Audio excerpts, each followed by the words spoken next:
జపమాల ప్రేక్షకులకు నమస్కారం. శ్రీ గురుభ్యో నమ. శ్రీమాత్రే నమ. ఓం నమ శివాయ.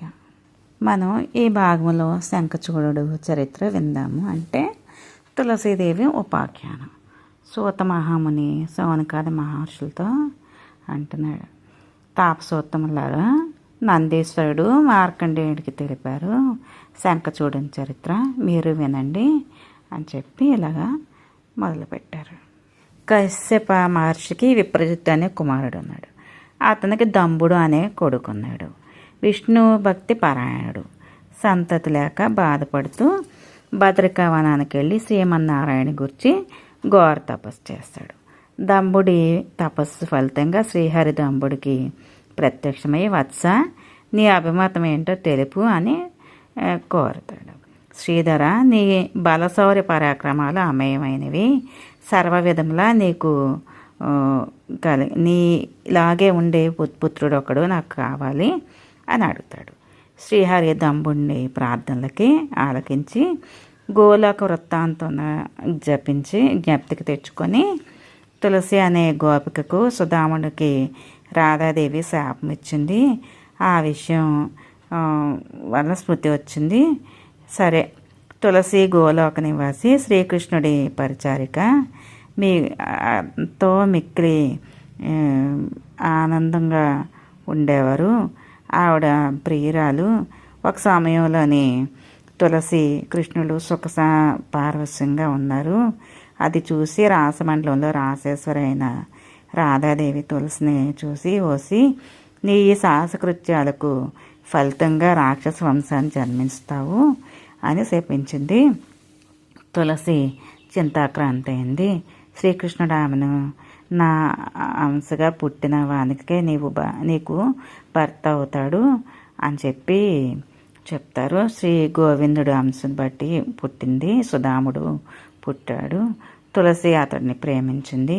సుధాముడు భూలోకాన పుట్టవలసిందిగా రాధాదేవి శాపం ఉంది కదా. తులసి సుధాములకు రాధ గోలోకాన వసుకుని శాపం ఫలితంగా దంబుడి తప ఫలితంగా ముడిపడి ఉన్నదని శ్రీహరి తెలిపి దంబుడితో, వత్స, నీ కోరిక నీకు వరం ఇస్తాను అని అంతర్ధానమయ్యాడు. దంబుడు ఎంతో సంతోషంగా వెళ్ళి భార్యతో సుఖంగా ఉన్నాడు. ఆ చిరకాలంలోనే ఆమె గర్భం దాల్చింది, పుత్రుని ప్రసవించింది.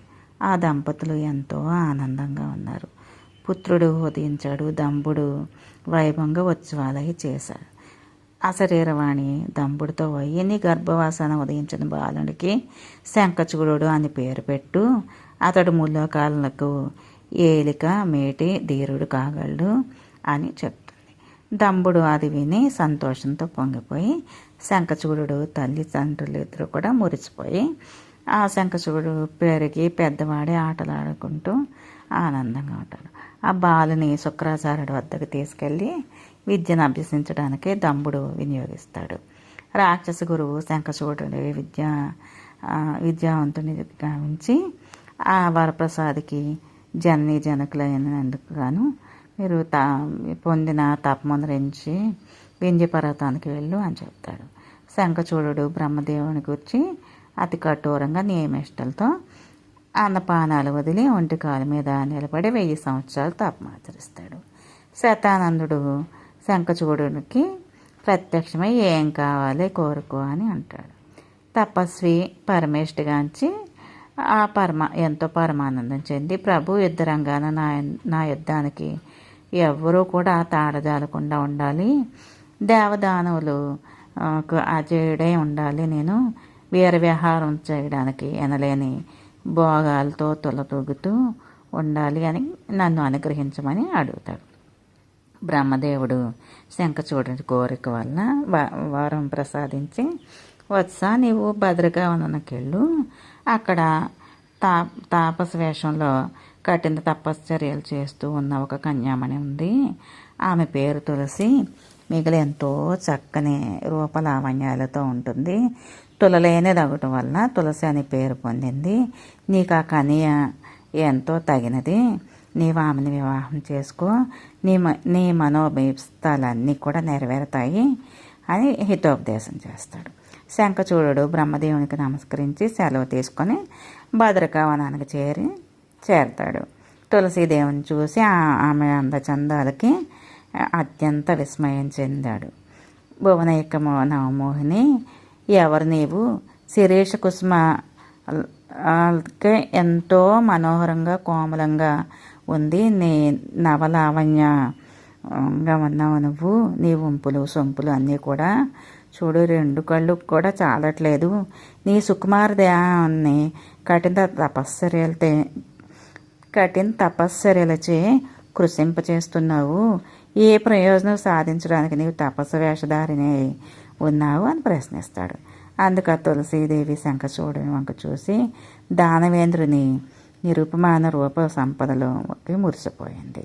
శరీర సౌష్ఠవానికి బహుబల సంపదకి అచ్చురమంది. తులసీదేవి శంఖచూడునితో ఇలా అంటుంది: దానవేంద్ర, నేను ధర్మధ్వజుని కూతుర్ని, పేరు తులసి.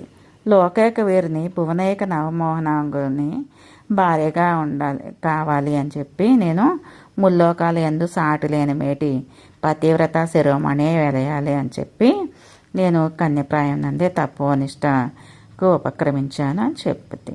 అందుకు శంఖచూడుడు ఇలా అంటున్నాడు: లలన, లోకోత్తర సౌందర్యవతిని భార్యగా ఉండాలి అని చెప్పి దేవదానులకు సార్వభౌముడనై వీర విక్రమ సంపన్నుడనై విఖ్యాతి పొంది బ్రహ్మదేవుని గురించి చాలా సంవత్సరాలు నేను తపస్సు చేశాను.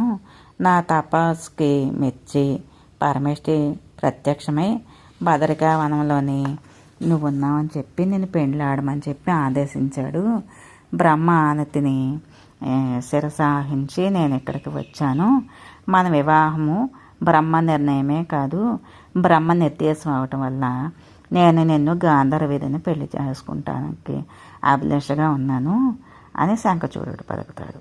తులసీదేవి వెతకపోయిన తీగ కాళ్ళకి తగిలినట్టుగా సంతోషించి తన అనురాగంతో దానవేంద్రునికి నివేదన చేసింది. తులసి శంఖచూడులు పరస్పర అనురాగంతో ఒకరినొకరు ఒడిలో ఒకరు చేరి అన్యోన్య అనురాగాలతో వనవిహారం చేస్తూ ఉన్నారు. పొదరిండ్లలో శయనిస్తారు. సెలయేరు నీటి పట్టులు హాయిగా సేద తీర్చుకొని నదీ సైకత ప్రదేశాల్లో ముచ్చట్లు ఆడుకుంటూ నదీ తీరాన ఇసుక తెమ్మెరలతో చక్కగా గూళ్ళు కట్టుకొని ఎంతో కాలం హాయిగా ఆనందంగా ఉన్నారు. కొంతకాలమైన పిదప శంఖచూడుడు తులసీదేవిని తన వెంట తీసుకొని శోణితపురానికి వెళ్ళి జరిగిందంతా తల్లిదండ్రులకి గురువుకు వివరిస్తాడు. పెద్దలు సంతోషించి దంపుడు కుమారునికి రాజ్యం అప్పగించి పితృదత్తమైన రాజ్యాన్ని శంఖచూడుడు శంకరాచార్యుని ఆలోచన మేరకు చక్కగా పరిపాలించి భార్యతో హాయిగా సుఖంగా సంతోషంగా ఉంటారు.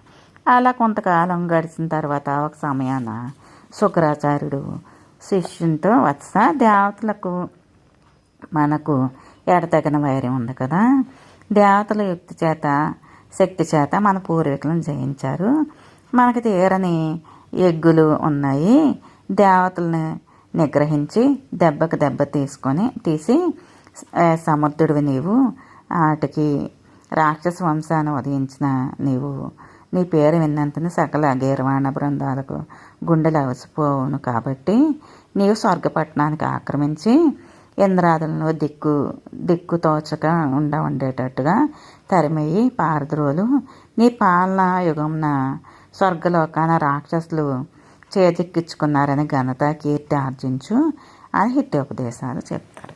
చూడండి, ఈ రాక్షసుడు కాబట్టి ఇలాగా అతన్ని ప్రబోధిస్తూ ఉన్నాడు. శంఖచూడుడు: ఆర్య గురుదేవ, స్వర్గలోకంపై దాడి వెడలుటకు మీరొక శుభముహూర్తం నిర్ణయించండి. దేవతలు ఎంత వారి పరాక్రమం ఎంత, దేవేంద్రుడిని పట్టణం నుంచి ముట్టడి చేసి దేవతలను ఓడించి వారిని వెళ్ళగొడతాను.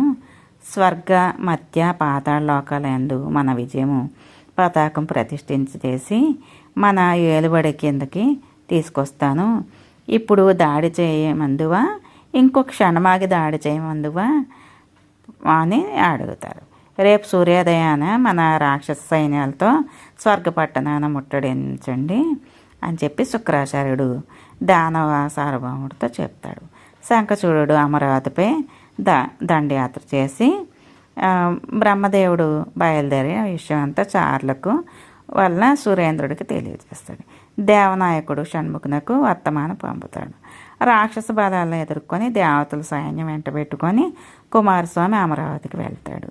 దేవదానవులకు ఘోర యుద్ధం జరుగుతుంది. 40 దినాలు పగళ్ళు 2 పక్షాల వారు పోరాడి రాక్షసుల రంగాన లెక్కకు మించి చనిపోతారు. మిగిలిన రాక్షసులు జంకు కొంకు లేకుండా జంబారుపై విజృంభించి దేవతల పరాక్రమాలకు దినదినమును సన్నగిల్లుతూ ఉంటారు. తొదక దేవతలు రాక్షసులతో పోరాడాలక వచ్చి దేవేంద్రుని వెనక చేరి రాక్షసులను జయించి కోరితో తలగొక్కుంటూ ఉంటారు. ఈ రొంపులో తీసుకొచ్చి పెట్టారు. రోజు రోజుకి కూడా ఎంతో ఆయాసంతో బాధలు పడుతూ ఉంటారు. సమయం కలిసి రాలేదు, సాహసించడానికి సమంజసమైన పని కాదని సహస్రాక్షుడు అనుకుంటాడు. ఇక చేసేదేమీ లేక శచీపతి శంఖచూడుని వద్దకెళ్ళి దానవ సార్వభౌమ బలి అనే యుద్ధంలో ఆరితేరి ఉన్నావు, వీరాది వీరుడివై ఎందరినో నీవు వధించి పోరాడావు, నీ బాహుబల సంపద వీర విక్రమ ఉపాయాలు అన్నీ కూడా చాలా బాగా చేస్తున్నావు. నువ్వు ప్రశంసలు చేసి నీవంటే సూరాగ్రేసుడుతో మైత్రి నాకు కావాలి అని అనుకుంటున్నాను. కశ్యపుని సంతతి వారమే కదా మనం. అంత కలహాలు అంతమందించి కలిసిమెలిసి సుఖంగా బ్రతుకుదాము. అష్టదిక్పాలకులు నీ అధీనమై కనుసంధంలో మెలుగుతారు అంటాడు. దేవేంద్రుని పలుకులకి దానవేంద్రుడు మిగిలి సంతోషించి, సోదరా ఇంద్ర లెస్సగా పలికావు, ఇప్పటికీ నీకు తెలిసి వచ్చిందన్నమాట. మంచిది, స్వర్గలోకాన్ని నీవే పాలించుకో, ముల్లోకాలను నేను సార్వభౌముడిగా ఉంటాను, త్రిలోకాధిపత్యం నాది, నీవు నా సామంతుడు సుమ అని బెర్రవీగుతాడు. చేసేది లేక దేవతలందరూ శంఖచూడునికి జయ జయధ్వనాలు అనరించి రంభాలతో నాట్యం చేయించి అనేక దివ్యాభరణాలు కానుకలు ఆ దానవేంద్రుడికి సమర్పించుకొని దేవత సమ్మానములన్నీ చేసి శంఖచూడు శోణితాపురానికి చేరతాడు. ఆ దివ్యాభరణాలను తులసీదేవికి అర్పించి ప్రేమపాత్రుడవుతాడు. తల్లి తండ్రులు సంతోషంగా గురువు శిష్యుని మిక్కిలి కొనియాడతాడు. శంఖచూడు శోణితాపురానికి రాజధానిగా చేసుకొని ముల్లోకాల వాసుల్ని ఒక్క తాటిపై నడిపిస్తూ ఉంటాడు. లోకనాయకులు శంఖచూడుని ప్రతినిధులే మెలుగుతూ ఉంటారు.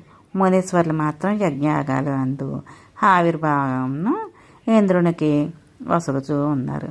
ఇది శంఖచూడునికి కోప కారణమైంది. మునీశ్వర్లు క్రతువులు అనురించి వేళలా ఆవిర్భాగాలను తనకి ఇమ్మని రక్కసుడు శాసిస్తాడు. ఋషీశ్వర్లు అందుకు సమ్మతించలేరు. మునిగణాలు రాక్షస భటులు ఇంకా ముప్పు తిప్పలు పెట్టి యజ్ఞవాటికలను ధ్వంసం చేస్తారు. హోమగుండాలు అపవిత్రం చేస్తారు. చేయనది లేక మునీశ్వర్లు నారద మునీంద్రుడి వెంటనే పెట్టుకొని శ్రీ విష్ణువుని మహావిష్ణువుకి చెంతకు చేరి తమ విపత్కర పరిస్థితిని గూర్చి విన్నవించుకుంటూ ఉంటారు. శ్రీ మహావిష్ణువు ముని షట్కములారా, మీ ఆర్తి నాకు తెలియంది కాదు. శంఖచూడుని వధించుటకు ఇది సమయం కాదు. ఆ దానవుని నేను వధించుటకు వీలులేదు. మీరు కైలాసానికి ఎక్కి శంకరుని శరణు వేడండి, మీకు శుభమగాక అని పోరాడేస్తారు. మునీశ్వర్లు వైకుంఠం వదిలి కైలాసానికి వెళ్ళి పార్వతీ పరమేశ్వరులను మునిగణములు 1000 విధాలుగా ప్రార్థిస్తారు. తమ ఇడుముల్లో అన్నీ కూడా చెప్పుకొని మొరపెట్టుకుంటారు. దయామయుడైన శంకరుడు వచ్చిన మునుల్ని అందరినీ కూడా గౌరీ శంకర్లు సరే మీకు మేము సహకారం చేస్తాము అని అన్నాడు. ఈ మునీశ్వర్లు అందరూ కూడా వారి నెలవులకి వెళ్తారు. నారద మునీంద్రుడు శోణితపురానికి వెళ్ళి సురమునిని శంఖచూడుని సగౌరవంగా సత్కరించాడు. తనని ఒకరినొకరు చూసుకొని సంతోష సూచకంగా ఆనందపడి కుశల ప్రశ్నలు వేసుకుంటారు. మాటల సందర్భాన నారద మునీంద్రుడు శంఖచూడునితో, త్రిలోకనాయక, ముల్లోకాలందు నీ పరిపాలన నిష్కంటకంగా చేస్తున్నావు. నీ పరిపాలన దక్షత మిక్కిలి ప్రశంసనీయమైంది. కానీ నువ్వు ఆవిర్భాగాలకే జడదారుల్ని అభ్యసించుట, వారు నీ మాటను పెడచెవిన పెట్టడం, నీ భటులు వారిని శిక్షించడం జరిగింది. ఇంద్రాదులే నీకు దాసోహం అయ్యారు కదా. ఇంద్రాదులు అనుగ్రహం పొందుటకై క్రతువులు అనరించి ఆ ముక్కోపులు మునులు రుద్రుని దగ్గరికి వెళ్ళారు. లేనిపోని కల్పించి వినవించారు. రుద్రుడట ప్రథమ గణాలతో వెంట పెట్టుకొని నీపై యుద్ధానికి వస్తున్నాడు. నేను ఇది కర్ణకర్ణిగా విని నీ చెవిన వేయడానికని వచ్చాను. రుద్రుడు శోణితపురాన్ని ముట్టడించుట నీవు సైన్యం ఎదుర్కొంటే జరుగుట ఇది మంచిదే. కానీ నీవు సైన్యాన్ని గూర్చి కైలాసంపై దాడి వెళ్ళడం, శంకరునితో యుద్ధం చేయడం, విజయం సాధించడం 14 లోకాలకు నీ ఎంత కాగలవు సుమా. మునీశ్వర్లు కైలాసానికి వెళ్ళి శివునితో మొరపెట్టుకునడం నీ మంచిగా అయింది. ఏమి నీ అదృష్టం. విజయలక్ష్మి నీ అడుగున మడుగులొక్కుతుంది. నీవు కాలు మోపిన ప్రదేశమెల్లా నీ రాజభాగాలు కలిసిపోతున్నాయి అని శ్లాఘించి పక్కపక్క నవ్వుతాడు. శంఖచూడుడు నారద మునీంద్ర, నీవు దేవతలకు హితుడవు అని భ్రమించి పొరపాటు పడ్డాను. నేటికి నీవు మా శ్రేయోభిలాషవని తెలిసింది అని ప్రశంసిస్తాడు. అందుకు నారదుడు, రాక్షస రాజాదిరాజా రాజమార్తాండ, ఎంతకాలం దేవతలు రాజ్యమేలారు. నేను వారి పంచన చేరి దేవతలకు హితుడని అయ్యాను. ఇప్పుడు నీవు ముల్లోకాలకు అధిపతివి. రేపటి యుద్ధాన నీకు విజయం లభిస్తుంది. 14 లోకంలందు నీకు సాటి వచ్చు ప్రభు ఎవ్వడు. జుట్టు జంపెదవు లేని మా బోటి సన్నాసులేంటి అనేసి ఏదో మెచ్చుకోలుగా మాట్లాడతాడు. అని తెలిపి శంఖచూడుని చూసి మరలా నేను చూచి భాగ్యం నాకున్నదో లేదో అని అంటాడు. శంఖచూడు, నారద ఎలా అట్లా పలుకుతున్నావు అని అంటాడు. నారదుడు సమాధానంగా, ఒకవేళ రేపు యుద్ధాన నీవు జయించిన నీ ద్వారపాలకులు విరవీగుచు నన్ను లోపలికి ప్రవేశపెట్టదురో లేదో అని సందేహంతో అంటాడు. శంఖచూడు నారదుడు నవ్వుకుంటారు. నారదుడు వెళ్ళిపోతాడు. రక్కసీడేరు సేనాపతులతో అంటాడు, మంత్రులతోనూ సంప్రదించి దండయాత్రకు బయలుదేరవలసిందిగా దండోర వేయిస్తాడు. శంఖచూడు రాక్షస సైన్యానికి వెంట పెట్టుకొని కైలాసంపై దండయాత్రకు వెళ్తాడు. కైలాసాన్ని ముట్టడించి రణబేరి మ్రోగిస్తాడు. రుద్రగణములు ఈ విషయం శంకరుడికి వినవిస్తారు. శంకరుడు నందీశ్వరుని రావించి ప్రమద గణాలను భద్రకాళి గణాలను యుద్ధానికి ఆయత్తం చేసి కుమారస్వామి కుమారగణాలను వెంట పెట్టుకొని రమ్మని ఆజ్ఞాపిస్తాడు. శివుని ఆజ్ఞను నందీశ్వరుడు పాటిస్తాడు. రాక్షస సైన్యానికి ప్రమద గణాలకు పోరు జరుగుతుంది. ఉభయ సైన్యాలు ఘోరంగా పోరాడతారు. ఆ పోరాటంలో 100 సంవత్సరాలు జరుగుతాయి. జయాపజయాలు నిశ్చయించడానికి వీలు లేకుండా ఉంటుంది. ఇలా ఉంటూ ఉండగా ఏంటి శంకరుడు ఆలోచనలో పడతాడు. శ్రీహరిని స్మరిస్తాడు. శ్రీ మహావిష్ణు శంకరుని చెంత చేరి ఉభయలు ఒకరినొకరు కౌగిలించుకొని శంకరుడు నారాయణ, ప్రమద గణాలు భద్రకాళి గణాలు కుమార గణాలు శక్తి వంచన లేకుండా పోరాడుతున్నారు. రాక్షస సైన్యాలు చలించక మిక్కిలి ఉత్సాహంతో పోరాడుతున్నారు. ఇది కడు చిత్రంగా ఉన్నదే అని ప్రశ్నిస్తాడు. అందుకు శ్రీ మహావిష్ణువు, చంద్రమౌళీశ్వర, సుధాముడను గోపకుడు నా పార్షదుడు, విరజ అనే గోపిక నాకు గూర్చి భక్తురాలు, నా పొందు కోరి ఎల్లవేళ తపొందరించారు. నేను ఆ విరజను సంతృప్తి అందుటకై రాసమండలానికి ఎగితిని. రాధ కోపోద్రేకంతో ఆమెను శపించింది అని ఇవన్నీ జరిగిన కథంతా చెప్తాడు. ఇలా రాధాదేవి ఇద్దరికి శాపం ఇచ్చింది. ఇంకా వాళ్ళ సర్వమంగళప్రదం అవడం కోసం నేను ఒక కవచాన్ని ప్రసాదింప సన్నద్ధమయ్యాను. కంఠాన్ని ధరించి ఉన్నాడు. ఆ కవచం అతని కంఠాన్ని ఉన్నంతకాలం కూడా అతనికి మరణం లేదు. అతని భార్య మహాపతివ్రత శిరోమణి తులసి పాతివ్రత్య మహత్యం పాటించినంత వరకు ఆ శంఖచూడు మృత్యుంజయుడు. కావున నేను శంఖచూడుని కంఠమున గల వచనను యాచించి గ్రహించదును. తులసి గర్భ కోశాన నా వీర్యము ఉదయించదును. శంఖచూడు విధి విధానం ఈ రీతిగా జరగవలసింది వివరిస్తాడు. సతీత్వానికి భంగం వాటిల్లినంతవరకు తులసిని తనువును వీడినాడి సన్నిధికి చేరగలదు. శంఖచూడు శాపాంతాను గోలోకానికి వెళ్ళగలడు.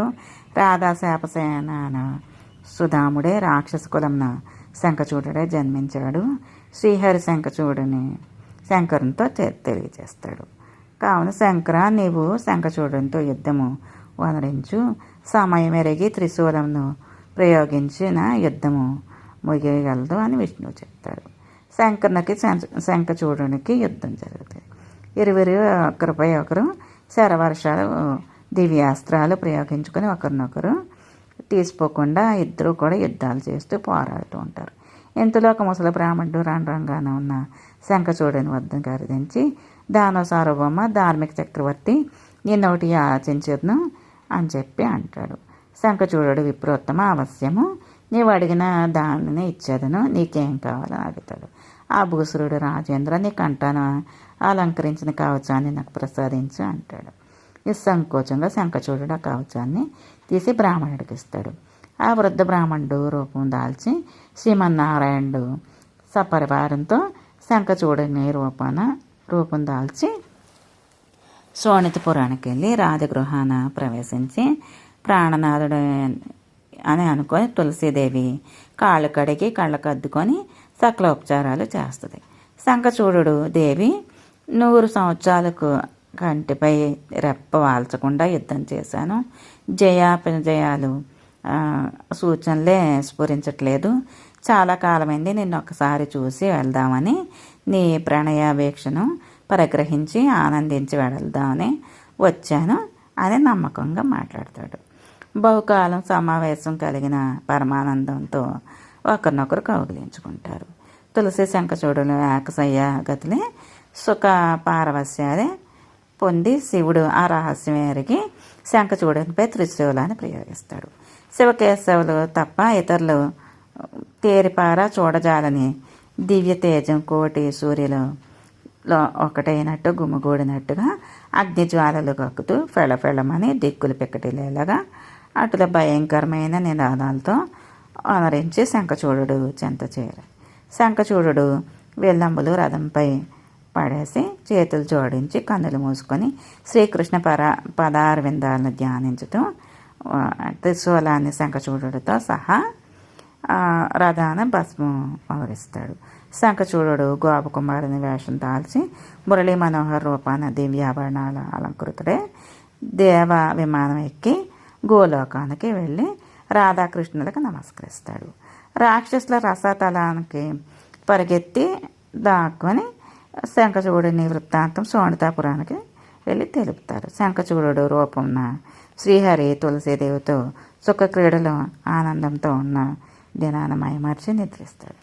నిద్రా సమయాన సురతానందం మాయా రూపాన ఉన్న శ్రీహరి కపట వేషం బయటపడుతుంది. తులసీదేవి ఆ మర్మాన్ని గ్రహించి, జనార్దన మాయా రూపధారివై నా పాతివ్రత్య భంగం మొదలించావు, నీవు పాషాండవైపోవుగా కానీ శపిస్తుంది. ఈ శ్రీ మహావిష్ణువు తులసీదేవి చెంత చేరి, తులసి నీవు గోలోకవాసివి, శ్రీ మహాలక్ష్మి దేవి అంశవు, సుధాముడు నా చెలికాడు, నా అంశచే జన్మించాడు, రాధా శాపవశాన మీరిరువురు భూలోకాన్ని జన్మించారు, శంఖచూడు గోలోకంకు చేరినాడు, నీవు గండకి నదివే ప్రవహించదవు, నీ అంశ భూలోకాన తులసే పుణ్యాత్ముల ఎండ్ల పూజలు అందుకొనగలదు, గండకి నది ఎందు చాలా గ్రామ రూపాన నేను వెలయుదును, శంఖచూడుని ఎముకలు శంఖములై విరాజిల్లుతాయి, తులసి శంఖోదకం చే సాలాగ్రామను అభిషేకించి సాలాగ్రామంపై తులసిని అర్చించి నియమవంతుడు గజాంతరైశ్వర్యంతో పొందగలడు. అంటే గజం ఎంత ఎత్తుగా ఉంటుందో అంత ఐశ్వర్యం పొందుతారని అతను ఇల్లు లక్ష్మీ విలాసము మందిరం కాగలదు. తులసీదేవి అవిట నీవు సువాసనలకు ధూపదీప నైవేద్యములు అందుకున్నటవు. నిన్ను పూజించిన వారు స్మరించిన వారు సమస్త పాపాలు తుడిచిపెట్టినట్లుగా పోగలవు. తులసి తీర్థము పరమ పావనము, అది వ్యాధులకు భేషజము, అకాల మృత్యుహరణము అని పలుకుతాడు. సౌనకాది మహాముల్లారా, ఈ తులసీదేవి ఉపాఖ్యానము ఆగు శంఖచూడని చరిత్ర విన్నవారు చదివినవారు పాప విమోచన మగును. అట్టి వారికి సంకటం తొలగును, అరిష్టములు అంతరించును, కష్టములు గట్టెక్కి ఇహ పర సుఖాలు పొందగలరు అని సూతుడు తెలుపుతాడు. సౌనకాది మహాములు సూతిని చూసి మహాత్మా సర్వారిష్ట నివారణకు నందీశ్వరుని చరిత్రను కూడా వినిపించమని వేడుకుంటారు. ఇది పంచమాశ్వాసం సమాప్తం. ఇక శ్రీమాత్రే నమః. ఓం నమః శివాయ.